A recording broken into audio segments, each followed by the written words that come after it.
সাহারি খাওয়া এটা রমজানের একটা আমল। আপনি সারা বছর লাঞ্চ করেন, ডিনার করেন, দুপুরের খানা খান, রাতের খানা খান, সকালে ব্রেকফাস্ট নাস্তা করেন, কিন্তু এর কোনোটা ইবাদত হয় না, এর কারণে আপনি সওয়াব পাবেন না। কিন্তু রমজান মাসে ভোর রাতে ঘুম থেকে উঠে যে আপনি খাবার খাবেন, এই খাবার খাওয়ার জন্য যে উঠলেন এবং খাইলেন, এর কারণে আপনার অ্যাকাউন্টে আপনার আমলনামা আল্লাহ তাআলা সওয়াব জমা করে দিবেন, আপনি রিওয়ার্ড পাবেন, বিনিময় পাবেন। কেন? কারণ নবী করিম সাল্লাল্লাহু আলাইহি সাল্লাম বলেছেন, তাসাহহারু ফাইন্না ফিস সাহুরি বারাকাহ।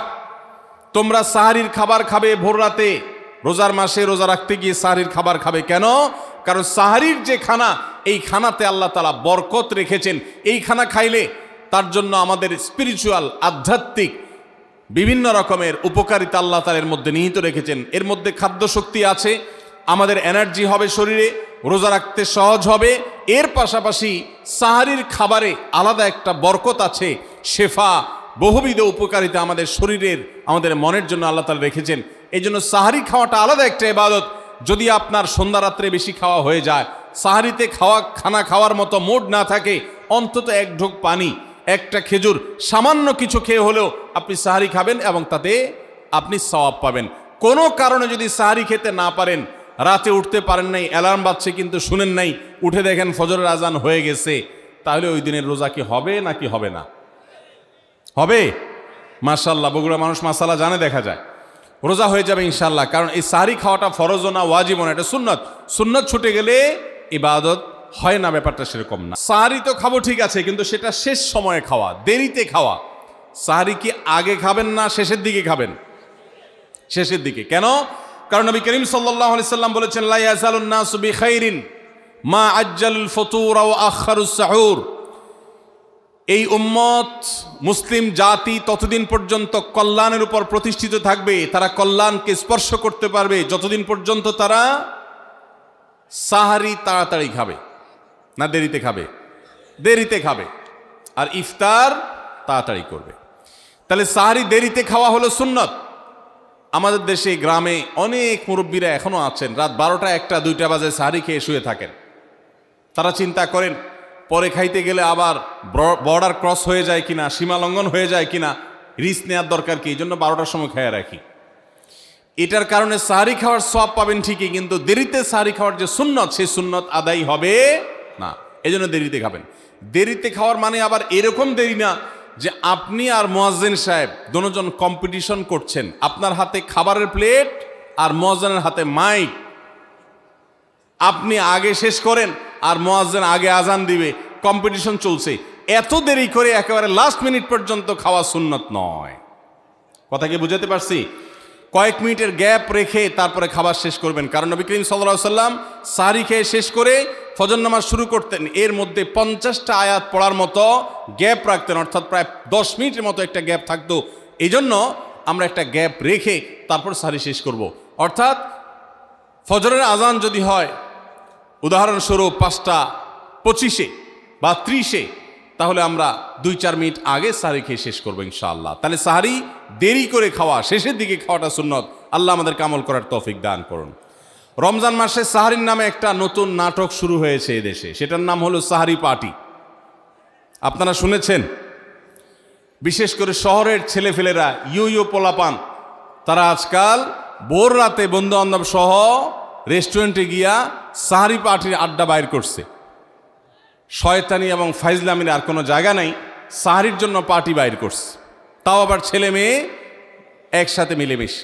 ভাইরা আমার, সাহারি খাওয়া ইবাদত, এবং সাহারির এই সময়টা দোয়া কবুলের সময়, তাহাজ্জুদের সময়।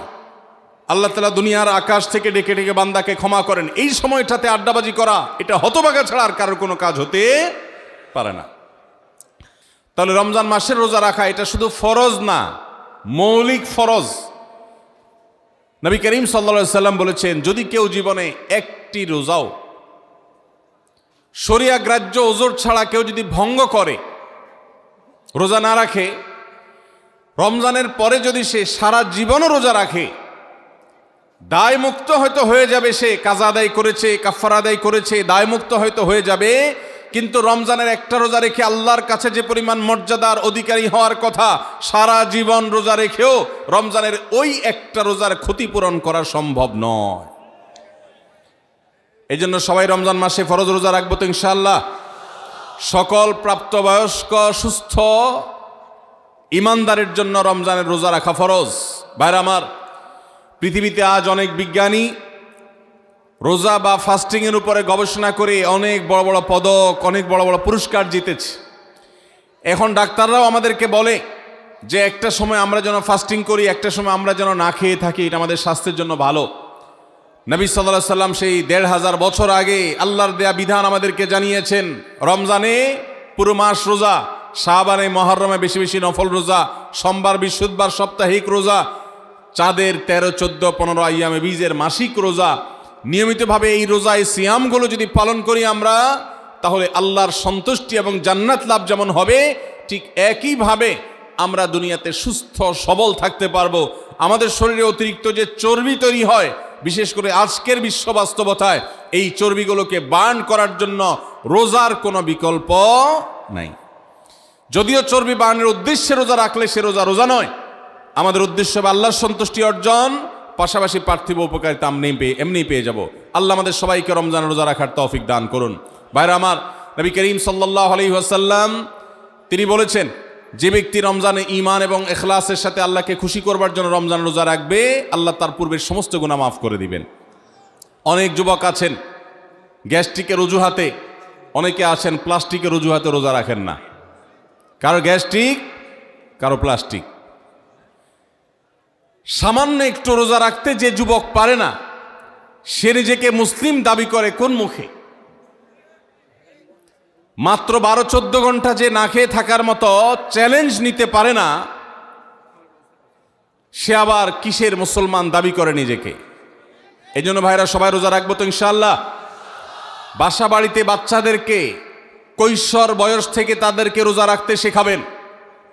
সাহাবায়ে কেরাম আশুরার রোজা পর্যন্ত বাচ্চাদেরকে রাখাতেন এবং তাদেরকে খেলনা দিয়ে ভোলাতেন, রোজা রাখতে তাদের সাহায্য করতেন।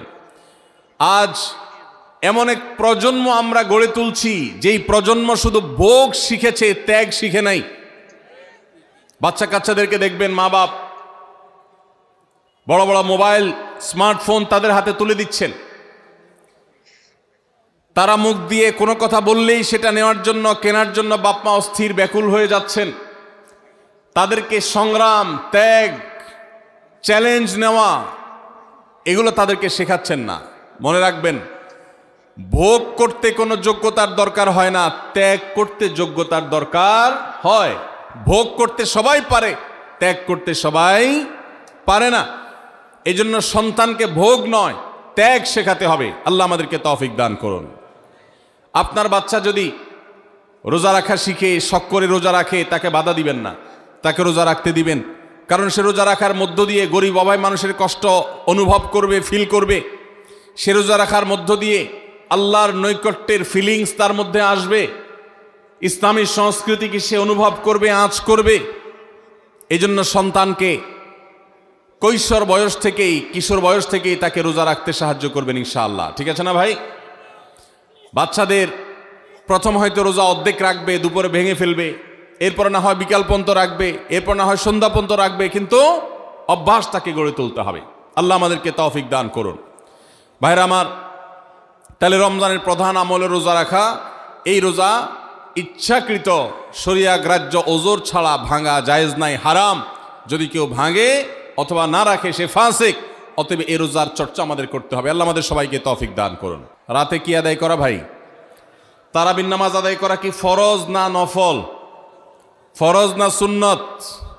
সুন্নত, সুন্নতে মুআক্কাদা। নবী করিম সাল্লাল্লাহু আলাইহি সাল্লাম বলেছেন, মান কামা রমাদানা ঈমানান ওয়া ইহতিসাবা গুফিরা লাহু মা তাকাদ্দামা মিন যামবি। যে ব্যক্তি রমজান মাসে রাতে দাঁড়িয়ে তারাবির নামাজ পড়বে, তার পূর্বের সমস্ত গুনাহ খাতা মাফ করে দেওয়া হবে। এই জন্য তারাবির নামাজ পড়বো তো ইনশাআল্লাহ। তারাবির নামাজ 4G গতিতে হবে না 5G গতিতে? কি বলেন? 4G না 5G?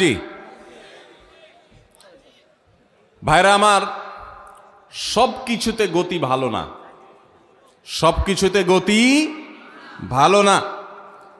নেটের গতি যত বেশি হয় তত ভালো, কিন্তু নামাজের গতি ইবাদত, সিজদার গতি, তারাবির গতি যত কম হয়, যত ধীরে ধীরে হয়, যত শান্তশিষ্টভাবে হয়, তত আল্লাহর কাছে বেশি মর্যাদাবান হয়। অতএব মহল্লার হাফেজ সাহেবদেরকে তাড়াতাড়ি নামাজ শেষ করার জন্য দৌড়ের উপর রাখবেন।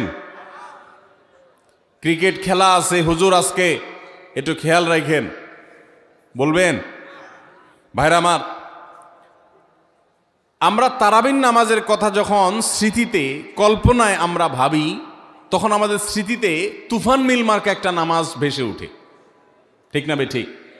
5 ওয়াক্ত নামাজ এত তাড়াহুড়া করা হয় না তারাবি যত। অথচ তারাবি এটা তারবিহার এর বহু বচন, আরবি শব্দ, যার অর্থ হলো আরামের সাথে, ধীরস্থিরতার সাথে, রেস্ট করে করে যে নামাজ আদায় করা হয় তার নাম তারাবি। নাম হলো আরামের সাথে করা, আর আমরা করি ব্যারামের সাথে তাড়াহুড়ো করে। এই জন্য এলাকা এলাকা তারাবি ধীরে ধীরে পড়ার জন্য উদ্যোগ নেবেন তো ইনশাআল্লাহ। ইমাম সাহেবদেরকে, হাফেজ সাহেবদেরকে উদ্বুদ্ধ করবেন, ভাই হুলস্থুল করবেন না, কি পড়েন কিচ্ছু বুঝি না, এমন টান দেন শেষে যায় শুধু আলামুন তালামুন, আর এটা শুনে মনে করেন যে এখন স্টপ হয়েছে, এখন রুকুতে যাইতে হবে। এই নামাজ কি নামাজ? এটা তামাশা। ভাইরা আমার, স্পিডে তারাবি না পড়ে যদি একটু ধীরে তারাবি পড়া হয়, সর্বোচ্চ 15 থেকে 20 মিনিটের ডিফারেন্স হবে, এর বেশি না। মাত্র 15 মিনিটের জন্য আপনার পুরো নামাজকে আপনি বরবাদ করছেন। দেশের বেশিরভাগ মসজিদগুলোতে তুফান মিল মার্কা তারাবি পড়া হয়। এই তারাবি আল্লাহর কাছে কতটা গ্রহণযোগ্য হবে, এটা যথেষ্ট প্রশ্নবিদ্ধ বিষয়। আল্লাহ তাআলা আমাদের সবাইকে ধীরস্থিরতার সাথে খুব শান্তভাবে তারাবির নামাজ আদায় করার তৌফিক দান করুন। চেষ্টা করা যাবে না ইনশাআল্লাহ। ভাইরা আমার, আল্লাহ রাব্বুল আলামিন নামাজের ক্ষেত্রে হুলস্থুলতা পছন্দ করেন না। যার নামাজ যত বেশি সময় নিয়ে আদায় করেন তিনি আল্লাহর কাছে তত শ্রেষ্ঠ, তত ভালো নামাজি। আর যার নামাজে যত হুলস্থুল করা হয় তার নামাজের কোয়ালিটি, মর্যাদা আল্লাহর কাছে তত কম।